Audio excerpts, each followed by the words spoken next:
Hi, I'm Kelly from Respectful Parent. This is my second live video that I've done. Doing it today because someone at school said, hey, I love that video you did last week. That really was helpful to me. I hope you do another one. So here I am. That motivated me. Thank you. You know who you are. But I am a parent effectiveness training instructor. And so I'm going to talk to you a little bit today about needs. Last week I talked about New Year's resolutions and meeting our own needs before we meet the needs of our child.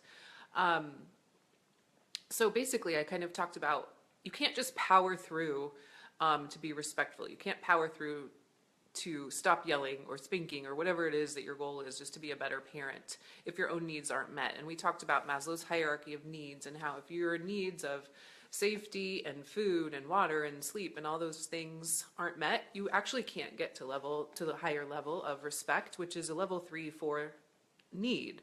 So that's why it's important to put yourself first sometimes. So today we're going to jump off of that a little bit and talk about how does that relate to our children when they misbehave. So basically misbehavior just means it's a behavior that we don't like. So we call it misbehavior, but I kind of hate that. I like to call it behavior because there's behavior we like and behavior we don't like.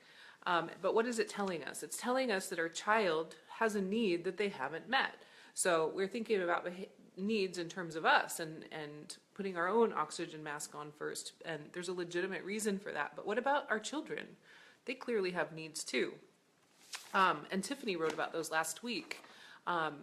Or not last week, but Tiffany wrote about them on our blog at Respectful Parent if you want to read more about it. But what I'm going to talk about is if our children are acting out, we kind of have to look at, are they hungry? Do they need water? Have they had enough sleep?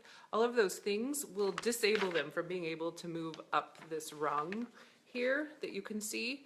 So there's these 5 different rungs that you have to meet in order to go to the next one. And they're physiological needs, like I talked about, safety and security needs. So if our children don't feel safe, then they're not going to be able to make friends, have connections in community. They're not going to go up to the next need where there's achievement, success in school is a level 4 need. And need for individuality and respect for others. So a lot of times,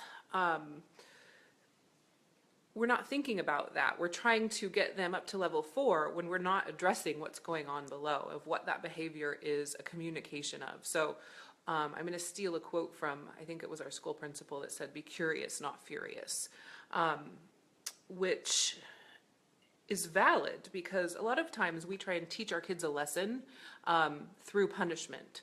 So what punishment does is it puts our kids in fear, which is number 2 level need. Or at the very least mistrust or confusion, sometimes embarrassment. I had one parent tell me, well, my child was doing this, this, and this, and so I told some friends about it in front of her and embarrassed her so she'd never do it again. Well, in order to prevent her from doing the behavior that he didn't like, he knocked her from here down to here.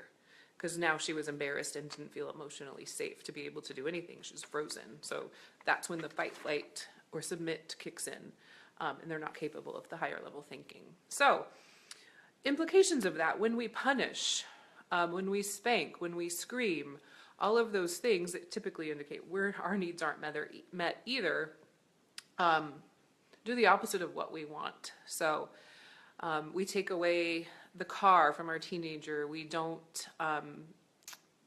put our child in timeout, we spank them. All of a sudden now they're afraid and what you're trying to teach them is to be a kind person, to be a responsible person, basically a contributing member of society. We all want to raise good people, that's our intent, but the unintentional consequence of that is that we actually teach them something else, that we teach them that they're scared or that they can meet their needs, that you can meet their needs through making them afraid. So the opposite of fear is power. And when you use power, you make people afraid. So that's my lesson for today.